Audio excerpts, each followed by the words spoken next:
কি কেমন কাটলো তোমাদের দুর্গাপুজো? না মানে পুজো আসার আগে অনেকেই তো বলেছিল খুব নাকি বৃষ্টি হবে, ঝড় হবে, দুটো জামা কাপড় কম কিনে রেনকোট কেন, নৌকা রেডি রাখ, ওতে করেই তো ঠাকুর দেখতে যাব।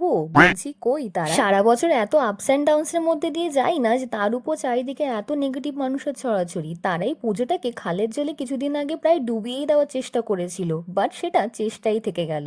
মা না সব জায়গায় বিরাজমান, তারা হয়তো ভুলে গেছে অন্যায়ের বিনাশ ঘটাতেই মা আসেন মর্তলোকে। তাই আর 5টা বছরের মতন এই বছরও চতুর্থী থেকে লেগে পড়েছি ঠাকুর দেখতে। সাউথ, নর্থ, ইস্ট, ওয়েস্ট সব চষে ফেলার পর ফেরার আগের দিন অর্থাৎ নবমীতে মায়ের অশ্রুধারায় আমরা সবাই শুদ্ধ হয়ে গেলাম। পুজোর এই কটা দিন জীবনের সব ডিপ্রেশন ভুলে পছন্দের মানুষ আর ফ্যামিলির সাথে আনন্দ করার নামই হলো দুর্গাপুজো। বাঙালির আরেকটা ইমোশন হলো দুর্গাপুজো। শেষে দশমীতে মায়ের থেকে আশীর্বাদ নিয়ে মাকে আনন্দের সাথে বিদায় জানালাম কৈলাসের উদ্দেশ্যে।